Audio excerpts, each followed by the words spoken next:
Okay. All right, starting to get some people joining here. We will get started here shortly. I'm just going to wait for everybody to join in.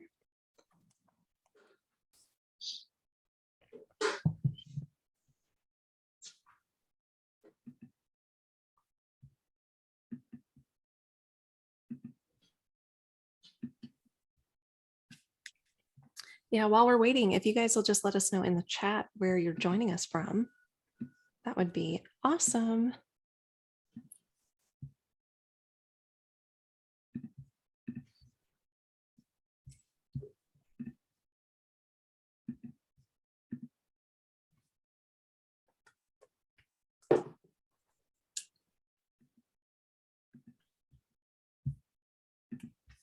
I give it another probably about 2 or 3 minutes here just to make sure we can get as many joined up as we can before we get started. In the meantime, let us know where you're from here in the chat. Wow. Hello from France. France, fancy. Welcome. Good to hear you from another country here.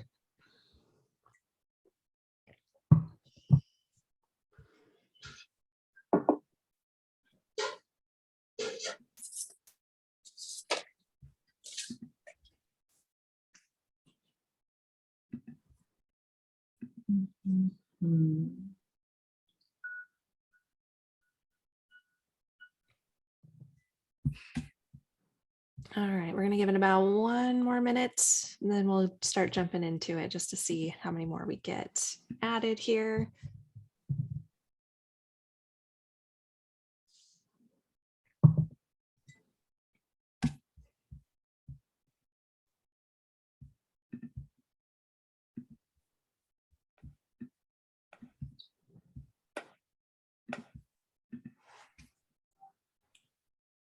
All right.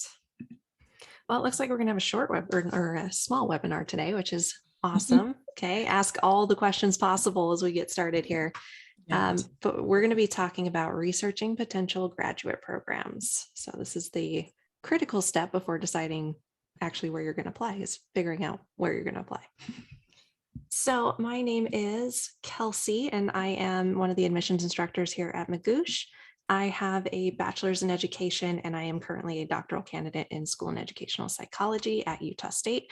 And I am joining you from Utah here in the US. Hi, everyone. My name is Veronica. I'll be the co-host today, and I'll mostly be focusing on helping select questions for Kelsey to answer and myself as well. I'm also an admissions instructor here at Magoosh. I'm currently working on my PhD in the humanities. I'm going into my 4th year, which I can't believe, at the University of California at Santa Barbara. And I am in the East Bay in San Francisco in Northern California. Yeah. All right.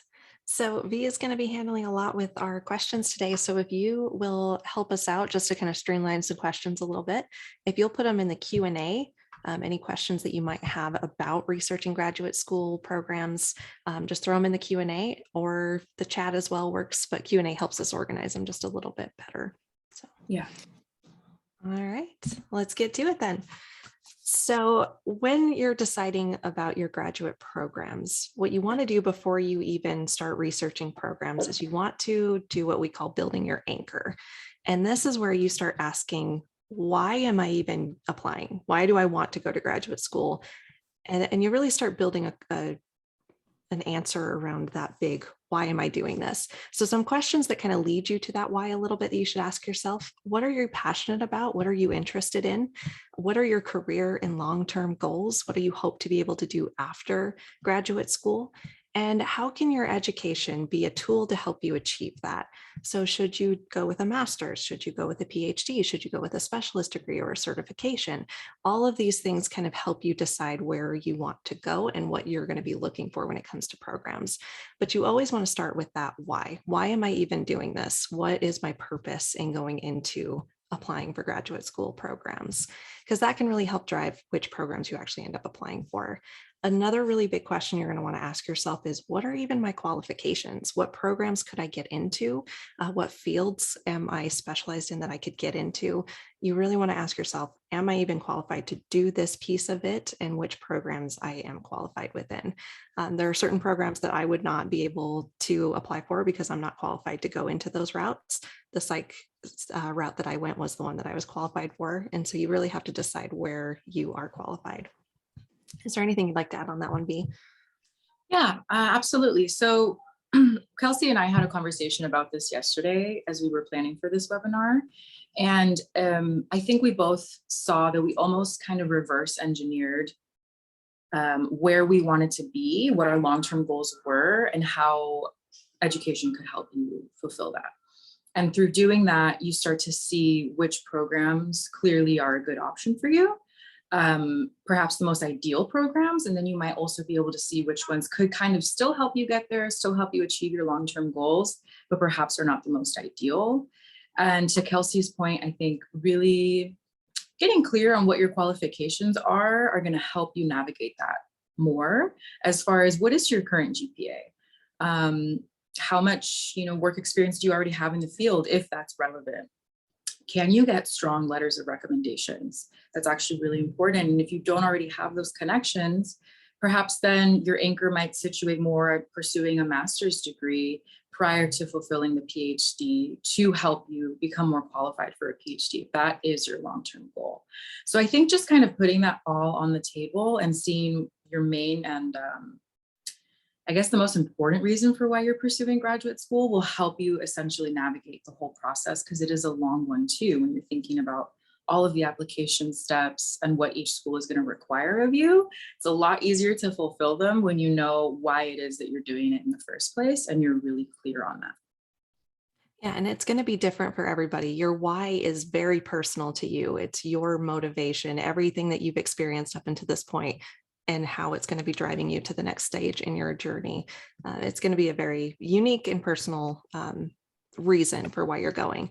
I was in the workforce first, and that's kind of what drove me to go back to grad school. Is I was in a career in education, and I was getting really frustrated in my role because I wasn't able to actually do what I wanted to be able to do and what I felt I could do. And so going the PhD route was another way that I can open some more doors and actually get into a field that is a little bit closer to what I would actually want to do and what I enjoy doing, which is just helping kids.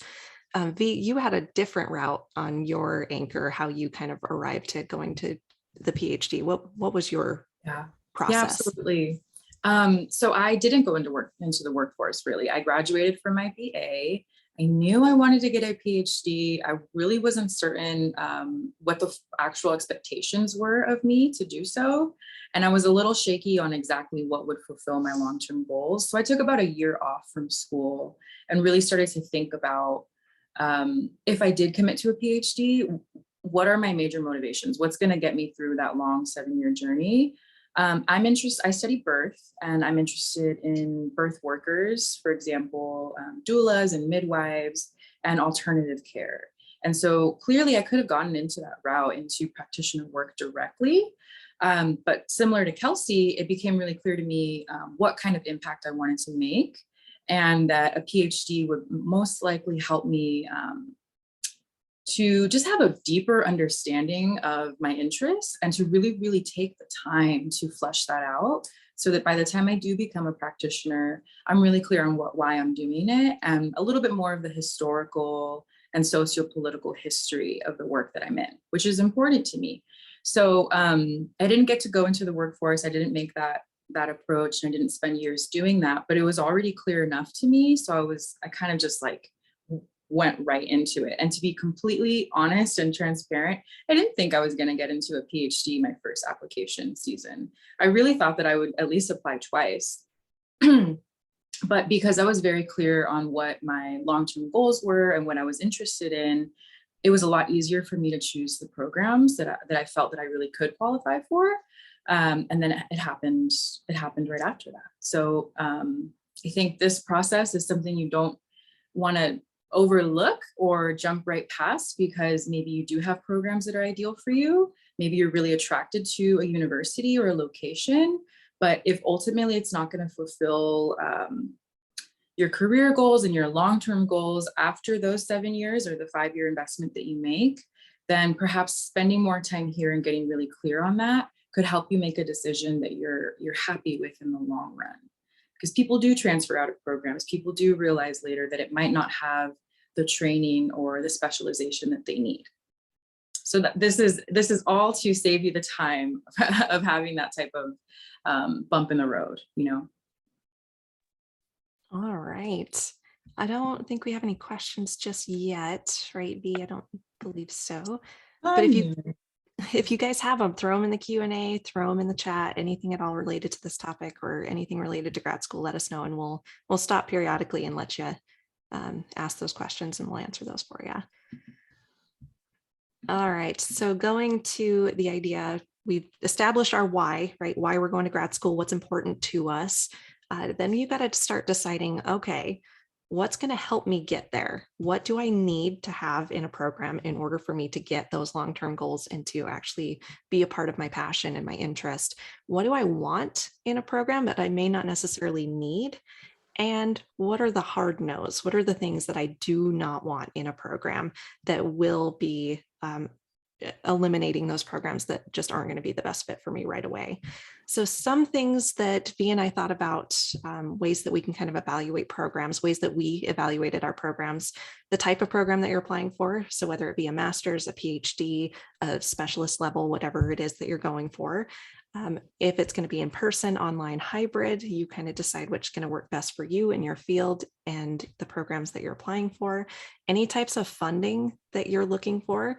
If a program is not fully funded and that's going to be a deal breaker for you, then don't even bother applying for it. If you're looking only for partial funding or no funding at all, if that's not something that you really are concerned about, then those are the ways that you need to sort of evaluate these programs. Location, where you actually will be happiest living. You want to make sure that you consider that a little bit because you don't want to be completely miserable going through your program. So make sure it's somewhere where you can see yourself living and see yourself actually enjoying going to school there. The duration of the program, there's some that vary. I was applying to programs that went from 4 years to 8 years. And so you kind of have to decide how long you actually want to be in school. Accreditation was very important for me. I had to have an APA approved program. And so I needed to make sure that the only programs I was applying for were the APA approved. And reputation, right? If you want to have a certain level of a reputation for the program that you're applying for, then you need to consider those as well. Learning culture of the department. This was something that was really important to me. I did not want to get into a program where it had a very competitive environment. I wanted a more supportive, collaborative environment. I didn't want to have to be competing against other grad schools or grad students for funding or for opportunities. And then support within a department, right, is what kind of support are you going to be getting for there? Do they have the funding to offer the support that you need to get to your goals? Do they have the faculty that are aligned with your interests? Are they publishing in the journals that you're interested in?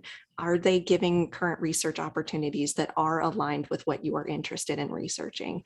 And if the answer is no, that's a pretty big one that you're going to want to consider when it comes to those programs. V, do you have anything you want to speak to on narrowing down which programs you're going to go for? Well, very well said. Very good run through. I would just say that these are things that I wish I knew before I applied, because these are things that you will find out your first couple of years. The culture of the department will become very clear to you. How you feel in the location will be very real to you. And I think something that we don't talk about enough, which Kelsey mentioned, is what kind of research are they doing? Are they publishing in the journals that you hope to publish in? Because that is important to your career development. Do they even have current research opportunities in what it is that you're interested in? Is that going to facilitate your research interests, or is it going to make it a little more challenging? I will say there is a program that I really wanted to apply to at the University of California at Santa Cruz.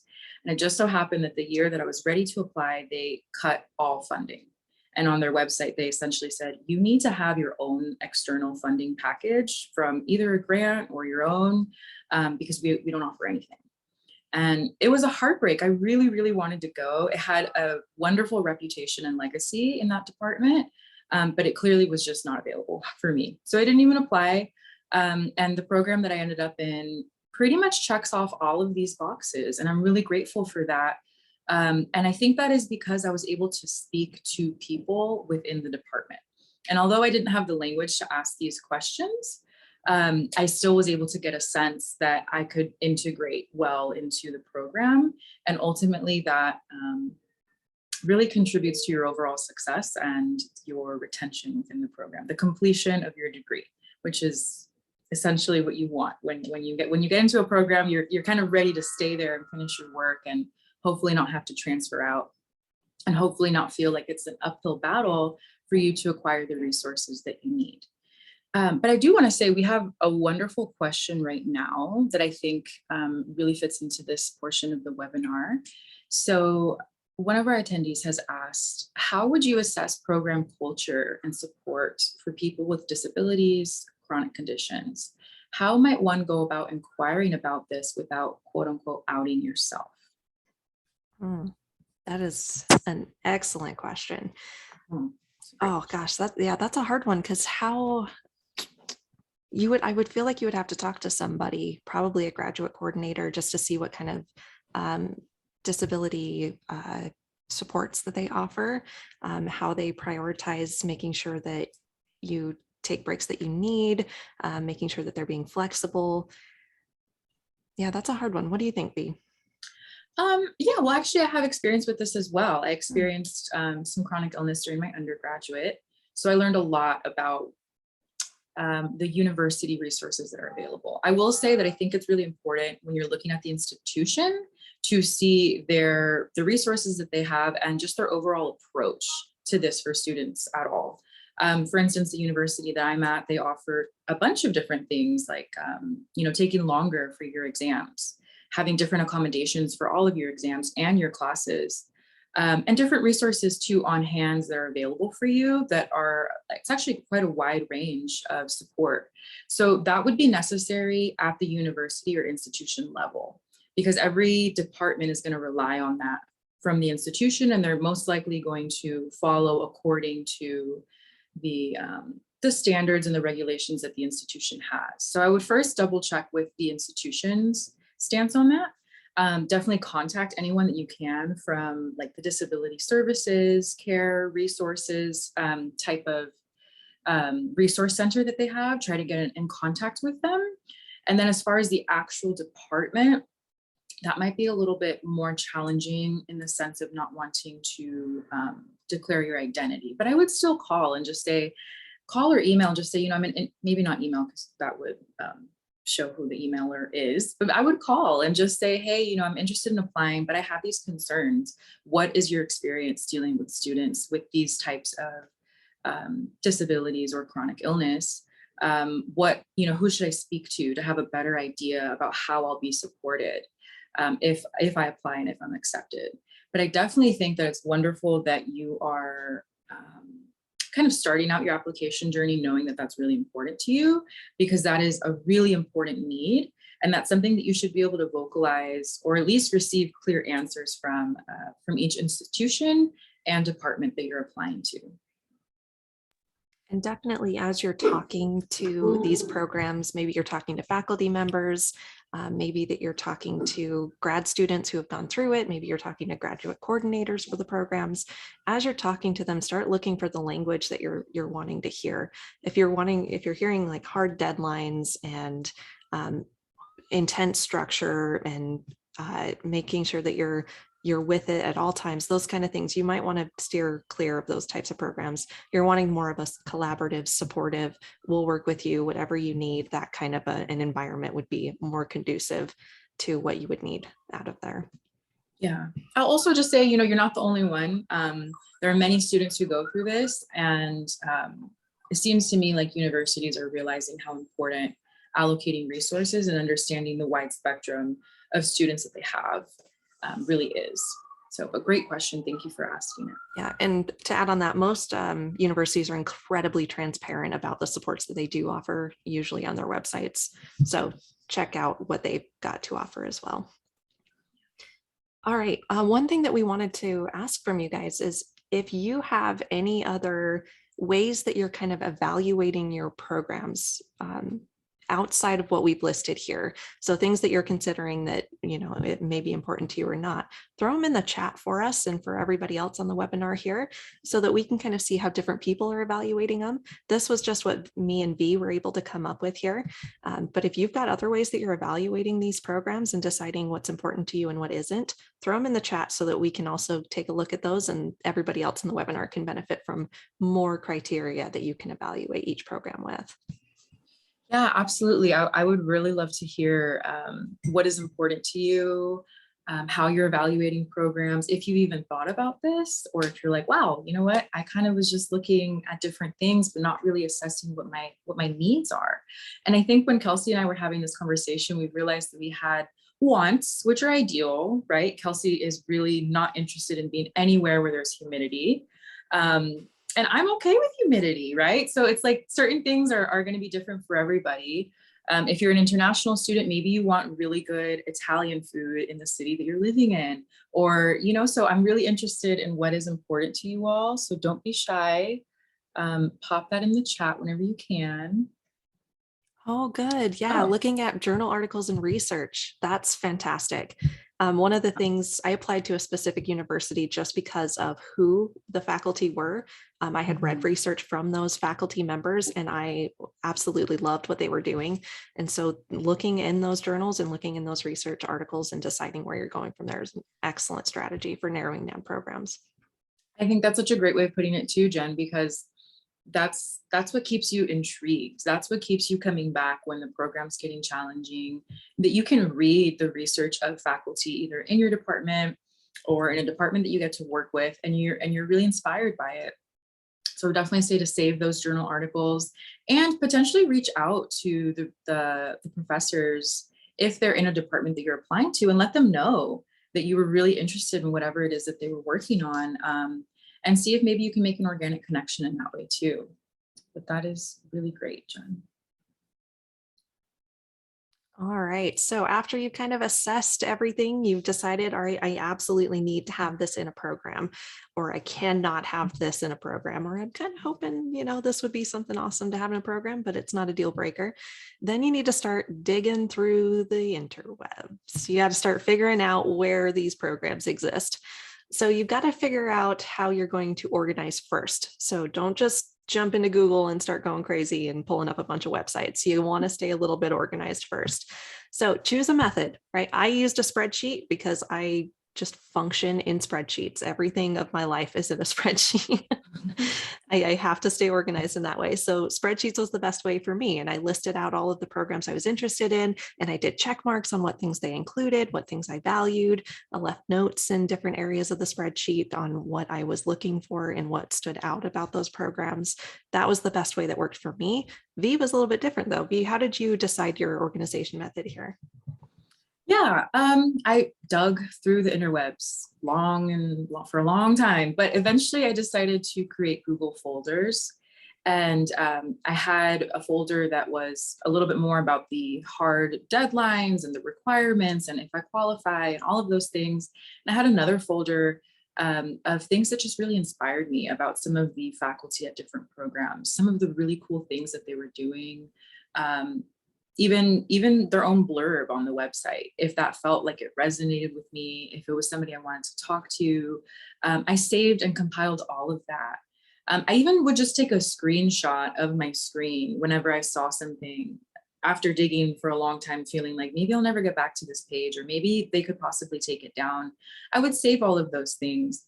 And eventually, once I compiled enough, I was able to kind of just flip through it and really see the what it was that seemed to pop up a lot. You know, what was I really gravitated towards? And that helped me understand why it was that certain programs really stuck out to me. It wasn't probably not as organized as a spreadsheet, but it was enough. It was almost like a collage of a bunch of different things that really drew me to programs and that made me want to contact faculty and gave me something to talk about, something to say, you know, I've seen your research here. I was actually able to read your book. I was actually able to see that you've been doing international research here. And that also, I think once you get to the writing stage of your applications, it demonstrates that you've done your research about the program, that you actually understand what it is that you're getting yourself into, and you can articulate why it is that you want to be there. And that's really important too, I would say. So that this is more than just digging through the interwebs. It's also like compiling the information that is going to help you advocate for yourself through your essays. Yeah, and we strongly suggest doing as much research as you possibly can about each and every program. Use everything available to you, because that's going to help you decide what is actually the program that I'm going to go into. How does it feel? What is it going to be like as a student there? What do they value? You can start to pay attention to these details, and you're not so focused on, okay, when's the deadline? What application materials do I need to have? And that's going to make your questions a lot richer when you're talking to faculty members. And that's going to make you actually narrow down on the program that's going to be the absolute best fit for you. Particularly when you get into interviews and whatnot, those conversations are going to be just a little bit deeper as opposed to just those surface level questions. So some available resources that we would suggest: go to info sessions. A lot of programs probably start of fall, like September, October-ish. They're going to start doing a lot more of these info sessions where the university is doing it, just saying, hey, come be a grad student at our university. Here's some information about our graduate programs. And then you're also going to have departments that are doing that too, saying, hey, our specific department is going to give you information about what our department values and what we do. So come to this info session, and you actually get to talk to faculty and get exposed to grad students too. Those are so valuable. I went to as many as I possibly can, and I got so many connections and networking that I was able to do because I went to those info sessions. Also look at the graduate handbooks. I'm not going to say every, because there are some grad websites that are not updated at all, but there usually will be a graduate handbook somewhere online that you can access. And it'll list out everything that you need to know as an incoming graduate student. And it'll show you like what's the dissertation process look like if you're going for a PhD? What's the master's thesis process look like if you're going for the master's? Who are the faculty members? What are their specialties in? What are the classes that you're going to have to take? What are the deadlines and everything that you're going to have to do? How is it spanned out across all of the years that you're going to be in the program? So the graduate handbooks are really valuable resource to use as well. V, do you have anything to speak to on those? I would just like to say that for most programs, they're happy to support you. I'm blanking on the name of the title of the person that is not a faculty member, but assists with all applications and basically helps run the department. That person is the person you want to contact. They're happy to assist you, but they're more happy and more available when they realize that you've done like your research and you are asking questions that are not readily available online. And I think that the graduate handbook, if you can find it on the website, you might have to poke around. You might have to go to the graduate department, graduate students, and then find the handbook. But it's really worth your time to try and get your hands on it, because to Kelsey's point, it basically breaks down the whole program. So you will know what's expected of you year 1, year 2, year 3, what your exams are, and how it works. And that's really important. And once you have a full understanding of that, then you can kind of ask more specific questions. And people would be really willing to help you because they see that you've already done your homework. So I highly recommend that. And then again, a lot of these websites are out of date. So if it's out of date and no one has updated in a while, there's nothing you can do. The best thing you can do is just call or email directly. And the info sessions, I was not able to go to any info sessions, but if you see them, I highly recommend that you go. And make connections, ask questions, introduce yourselves if you can. A lot can come from that, I would say. It's possible. Absolutely. All right. I think we've covered everything that we were anticipating here, but if you have any questions at all, throw them in the chat for us or throw them in the Q&A, and we will just spend some time going through your questions and making sure that this webinar is valuable to you and you get the information that you absolutely need before it's over. So throw them in there for us. Let us know what you got. Also, we can talk a little bit about the offerings that Magoosh has right now. Yeah. All right. So while we're waiting for some questions to kind of come through here, we want you in grad school. That's our whole mission here at Magoosh is we want every single person to be in graduate school if they want to be. And so we offer supports throughout. We've got our free webinars here. We've got our free Discord that you can be a part of, where we've got everybody kind of connecting and asking questions there. But we also do have some paid services that you can access. So we have a curriculum that you can access where we've got videos and our expertise, where we're talking about how to build a grad school profile, how your GPA sort of factors into these things. How do you plan for those big standardized tests that you have to take, like the GMAT or the GRE? How do you go about obtaining letters of recommendation, right? And how do you go about making your best CV or resume for your application? What kind of things do you need to worry about with grad school funding? How do you go about writing your essays, whether it be a statement of purpose or a personal statement or a diversity statement, whatever it is that they're requiring from you? How would you go about brainstorming and outlining those essays, writing your intros, writing effective body paragraphs? How do you wrap them up? We've got a lot of content that helps you navigate these different areas of your applications. And so we do offer a foundations course, which is just the 24 plus self-paced videos. We're adding more every so often here. You get access to our subscriber only Discord channels. And you can also upgrade there a little bit. We've got Foundations Plus Review, where we will actually review your writing samples. So you can send them to us and we'll give you personalized feedback on your application materials. And then we're also offering a writing workshop, which is the Foundations Plus workshops. So this is for writing workshops where you can kind of work on your essays with us, and we can help you navigate and narrow down what you actually want out of those essays. Was there anything I missed on that one, V? No, I think you covered it really well. I think it's important to know what kind of student you are.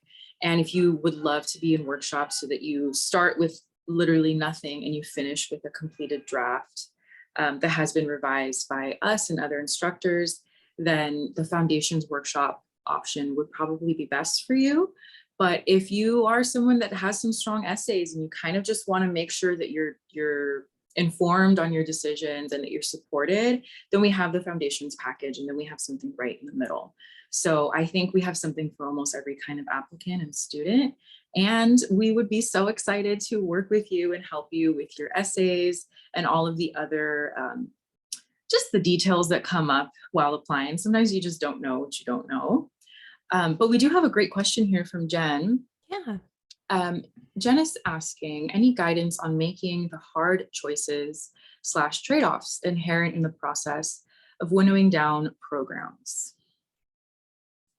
Yeah, that's a great question, because it is hard to decide which programs you're actually going to apply to, because it's your future, right? And you want to make sure you're picking the best option, and you don't want to miss out on an opportunity that could be really good and beneficial to you. And you don't want to end up in a program where you're going to be miserable.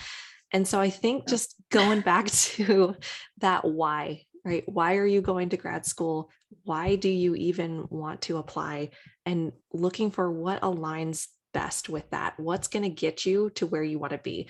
One of our colleagues always says this, and I absolutely love it. It's grad school isn't the end goal, right? The end goal is beyond grad school. It's your career afterward. It's your goals afterward. Grad school is just that tool that you use to get to where you want to be. And so don't hesitate in asking the really tough questions of these programs. I ended up going back to my alma mater, the one that I went to for undergrad, and I straight up asked them, I said, I am genuinely concerned about going back to my undergrad university because I'm worried about diversifying my CV, and I'm worried about the level of education that I'm going to get, and I actually had those really tough conversations with them. And because of the way that they answered those questions, that sold me on why I wanted to go there.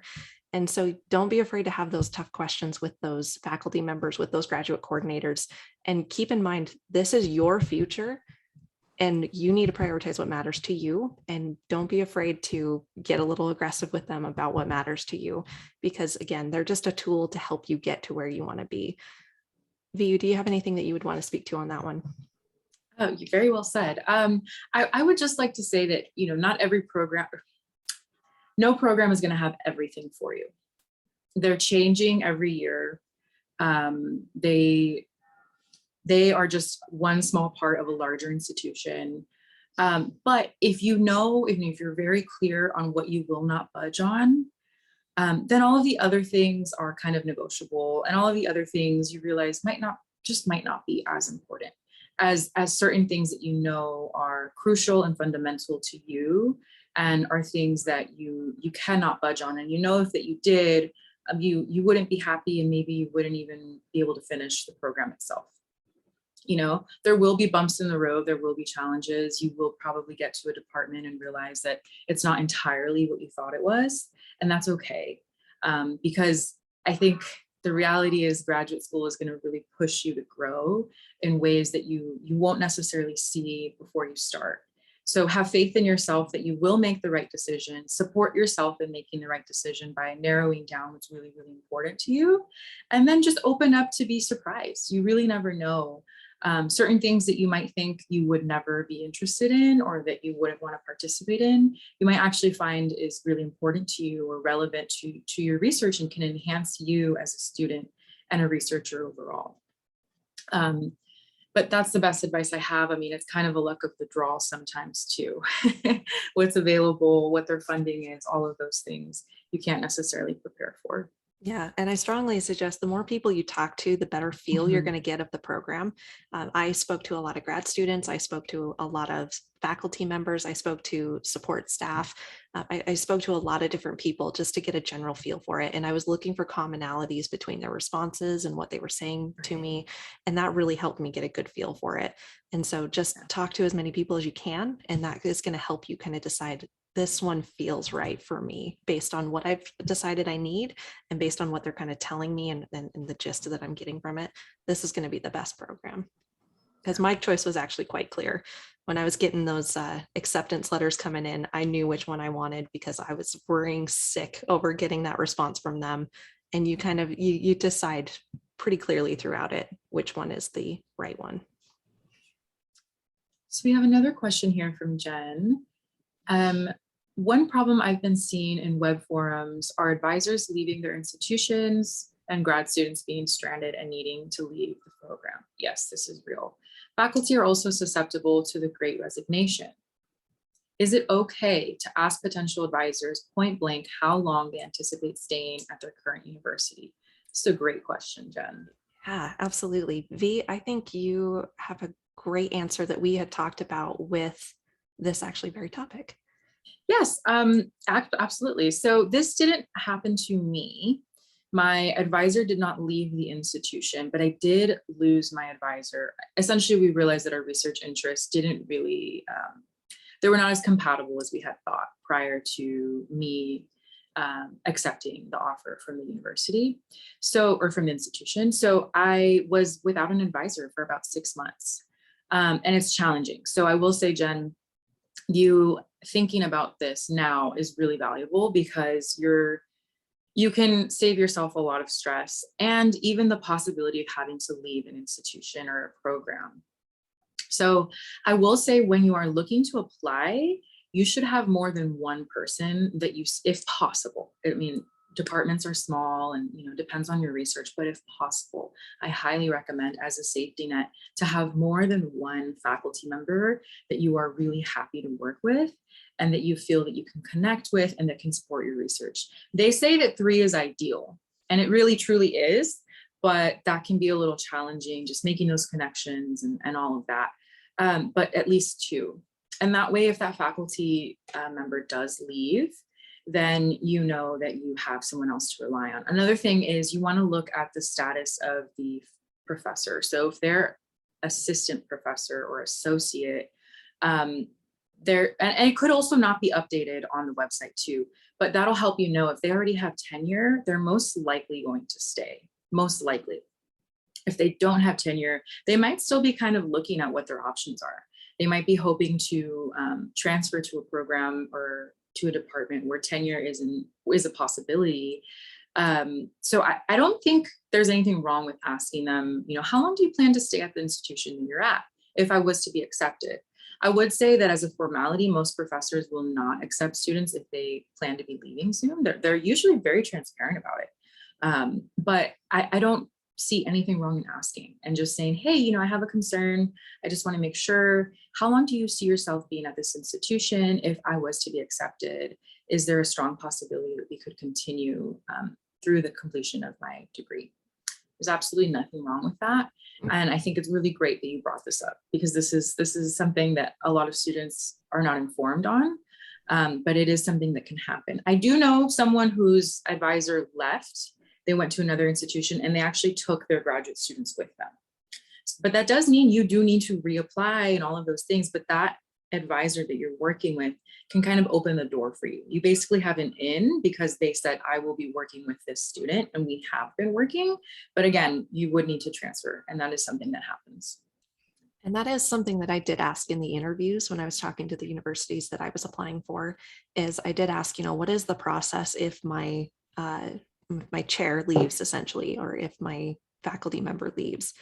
And if they have a pretty solid process on, oh, this is what's going to happen if that happens, and so on and so forth, that's probably going to be a program you're going to want to be a part of more.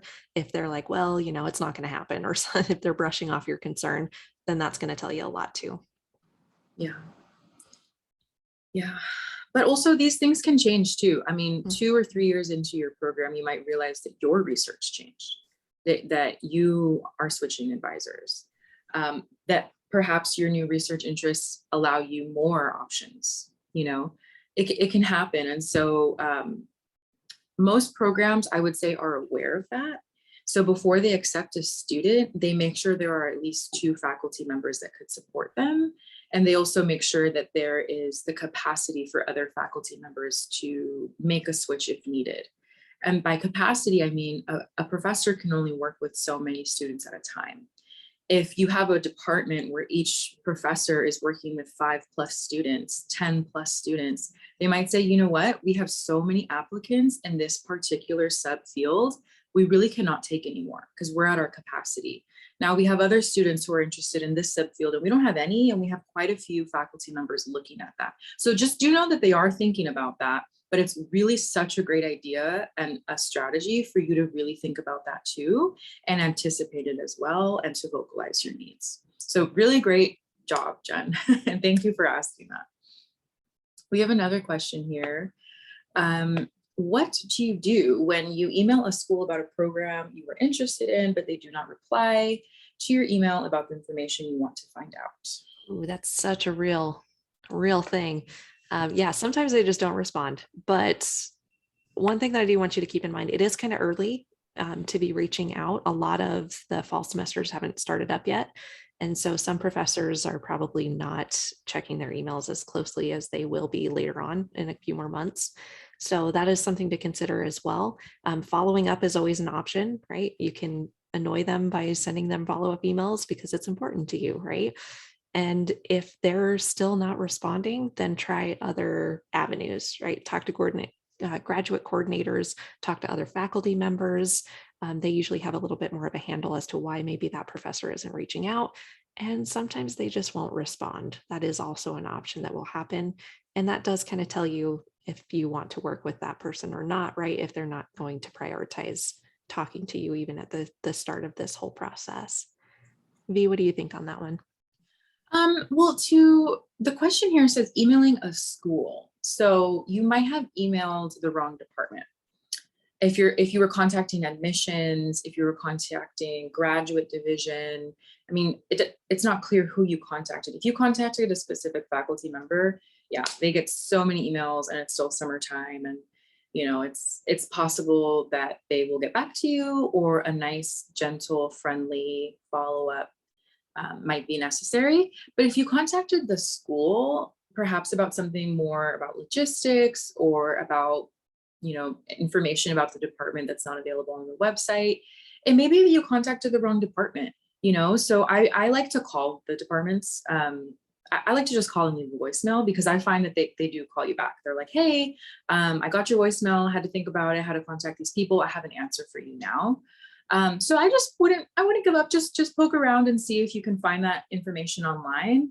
And if not, a friendly follow-up is really just your only option, or to test out who else you can get that information from.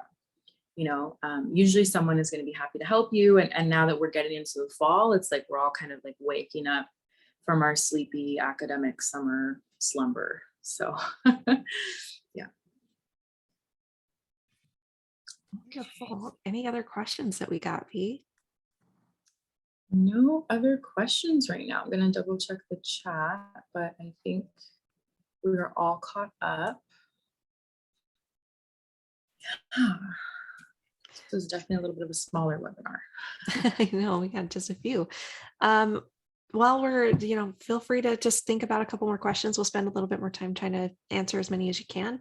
But in the meantime, V, let's talk about what would you do differently now that you've been through the whole process, now that you've been into the program for a while, going back to that first moment when you first were starting to decide what programs you're going into, what would you have changed? Yeah, that's a great question, Kelsey. I wish that I had, hindsight is always 2020, but I do wish that I had looked a little more into programs that I did qualify for, but that were outside of what I had been exposed to during undergrad. I kind of went straight into the same field and the same subfield, which now I'm making it work, and I'm luckily able to integrate other research interests into my work because of the nature of how interdisciplinary my field is. But I do wish I had kind of taken more time to do research on things that I just wasn't exposed to as an undergrad. I'm talking about like different research methods, different types of programs. I only apply to R1 institutions in the University of California system. I wish I had checked out liberal arts schools. I wish I had checked out even some private schools. I wish I had checked out of state schools too, and just kind of considered if they had funding packages. I'm not saying that it would have been better or I would have been more fulfilled, but it would have helped me know that I was making the right decision.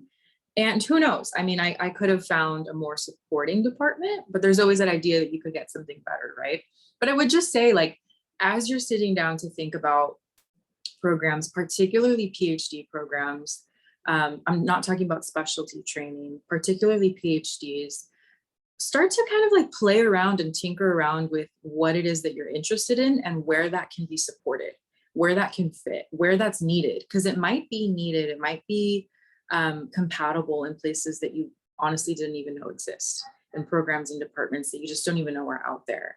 So digging through the interwebs and giving yourself more time and more grace to ask those questions, make connections, and read things outside of what you've been exposed to. That's kind of what I wish I had done, honestly. What about you, Kelsey? Yeah, I think my biggest regret was not believing in myself a little bit more. I always tried to talk myself out of what I was doing. So I applied to master's and PhD programs at the same time because I didn't think I would get into a PhD program. It's like, there's no way they're going to let me into a PhD program, particularly because I was coming from the workforce and I only had an undergrad and I didn't have research experience. And so I felt like everything was kind of against me going into that. So I didn't apply to as many opportunities as I possibly could have. And there were a lot of times where I talked myself out of talking to some faculty members or applying to that certain university just because I didn't trust that I was good enough to get into it. That imposter syndrome is real when you're applying for grad programs. But I wish I had just believed in myself a little bit more and shot for higher than what I could have done. And I think that would have really benefited me in the long run and really seen my options a little bit better if I had done so. That is so real. That really is. I love that you said that. It's honestly true. Is just kind of, and this goes to this question that Jen is asking right now too. So let's jump into this one, because Jen is saying, from my journal reading, I tend to be most interested in the research at really selected programs with really high profile professors. Should I still reach out to these potential faculty, and what can I expect in terms of receiving a response? Any guidance on sussing out how these high profile academics might perform as good advisors? Yes. Yeah, good question. Yeah, do it. Absolutely reach out, 100% reach out. And when it comes to expecting in terms of receiving a response, there are some that won't respond. That is it's an unspoken rule, which is really weird with applying to grad school. Some professors expect you to reach out, others don't want you to reach out. They don't want to contact any candidates prior to. I had a professor respond to me saying, I will not speak to candidates before the interview. I was like, okay. Some will just not respond. But some can. And if they do, that's an opportunity. That's a foot in the door, right? For you to start building a relationship with these people. And then guidance for sussing out how they're going to perform as good advisors. What would you think on that, V? What do you think would show a good advisor kind of in these early stages? Yeah, great question. The best way to gauge that is to see how many graduate students they're working with. And I don't hate to say it, but it's just unfortunately a good way of gauging that is if their graduate students have fellowships. If they have fellowships, it probably means that their advisor wrote them a pretty good letter of recommendation. And it's not to say that students who don't have fellowships and funding are not doing well. It's a very competitive aspect of graduate school. But if you do have fellowships, probably means that your advisor is looking out for you and is helping you with that process. So that is one way I would do it. If you're looking at certain professors, you're really interested in their work, you want to know if there's someone that you actually could see yourself working with, go onto their profile or their website with the university and see if they list who they're working with, or go to the graduate student profile and see if they list who they're working with. Or if none of that is available to you, I would try to look at the most senior graduate students in the department because they probably have a pretty good feel for everyone in the department. Again, they might not reply because they're busting out their dissertation and they want to just be in and out. But a lot of them would most likely, honestly, be interested in helping you out. That's where I got most of my information from, was from senior graduate students reaching out saying, hey, I'm really interested in this. This is what I do. This is what I'd like to do. What is your overall experience with so-and-so or with the chair or with professors in general in your department? I would recommend that. And then as far as reaching out though, I have to remind myself of this all the time. Professors are just people. They really are. And they might have all of, like a 10-page CV and publications in every journal that you would aspire to, but they're still just people. And a lot of them do want to hear from students. A lot of them want to know that you're reading their work and that the incoming generation of grad students care about what they have to say, But to Kelsey's point, some of them are not going to respond, and that's okay. Don't take it personal. Some of them that is their belief, and that is their mode of operating when it comes to application season. They just don't respond, and that's okay. But as far as like sussing out how they work as advisors as opposed to just their publications, you really just have to ask the people that have worked with them closely. And talk to them too. I chose my graduate faculty member just because of the conversations that I was having with him. He was giving me advice that I wouldn't expect him to give me. It was things that were going to benefit me, not benefit their program. And that was something that I greatly appreciated. And he really got me thinking right from the start, challenging the way that I was approaching different questions with him and different ways of thinking about the program and about my research topic right from the beginning. And my interview with him was actually just a collaboration. He was asking me, okay, let's delve into your research. Where would you go with it? And that spoke to me more than anything. And so having good conversations with them and the grad students is really going to piece together who they're going to be for you as an advisor. Yeah.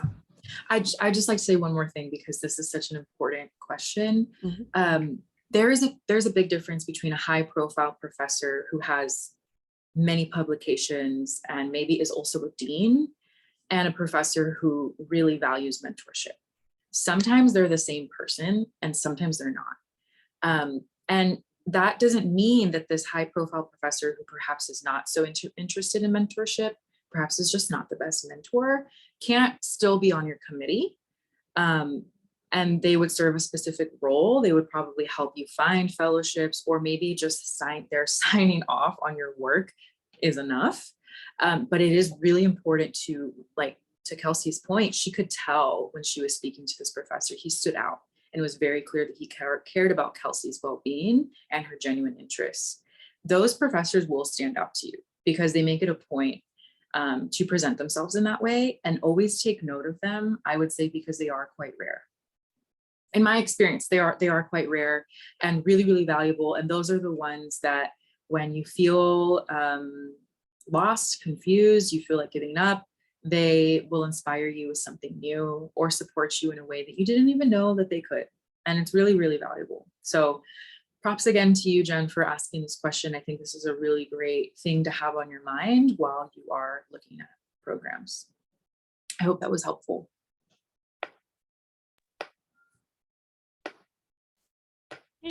I'm glad that we're being helpful. We're here to help. That's what we do. And that's Yeah. the thing, that's something B and I have talked about. We both kind of came from first generation college students. And so navigating this process was really hard. You know, there's a lot of unspoken rules, a lot of things that you got to look at that you have no idea that you were supposed to look at. And it's overwhelming because of the vast information and everything that you've got to submit. And you're scared of how you're going to look, and you're scared about your future and trying to make sure that you're getting everything right. It's a lot. You know, this process is a lot. So we're here to help through our webinars, through our resources that we have available. Find people that you trust or people who have gone through the process, rely on them as much as you can, because you shouldn't go through this alone. It's hard to do alone. Absolutely. Yeah. Yeah, absolutely. I'm grateful that we were able to be helpful in some way. And we're around, we're around. You saw some of the resources Magoosh has, and it's early in the application season, but definitely we look forward to possibly working with some of you a little closer too. Awesome. Aw. Yay. Aw, awesome, Jen. Thank you. Jen says it's taken her 20 plus years to learn what questions to ask. Well, no wonder you have such good questions. No, you're so thorough. You're thinking through this stuff, which is great. Yeah, and join us on Discord too. We've got the free Discord. We're always popping in on there and chatting with people. So we are here to help. That's what we enjoy doing, because we want you in grad school. Yes, that's where you want to be. We want to support you to get there however we can. However we can. All right. Any final questions for us? We'll give it just like a minute here. Throw any other questions that you've got. If not, then we'll let you go back to your day and back to your applications and let you start digging into some programs.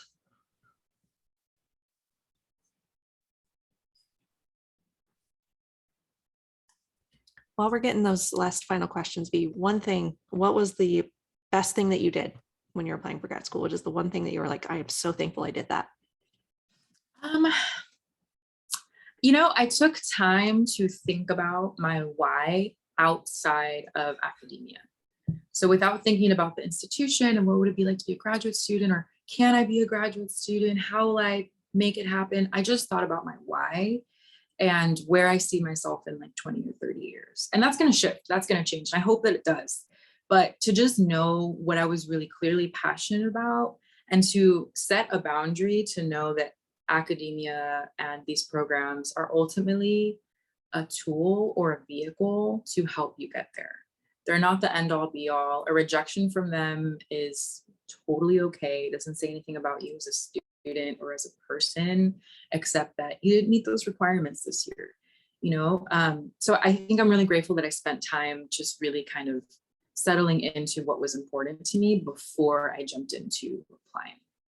Yeah. What about you, Kelsey? I would say the same thing. Yeah. Just knowing your why, knowing why you're doing this. And that's going to drag you through those tough times when you're writing that SOP at midnight and you don't want to do it. And it's really hard. That's going to push you through when you're trying to decide what program you're going to go to. That's going to push you through when you're talking to faculty members. Your why is going to push you through. So just holding on to that and deciding it right away.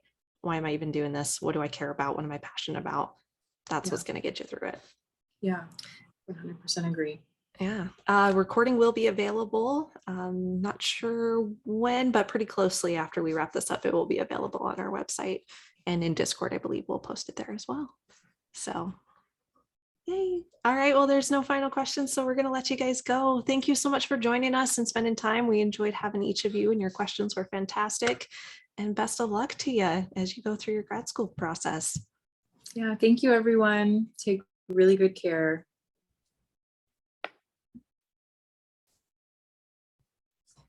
Oh, joining Discord. If you let me go back to sharing my screen real quick.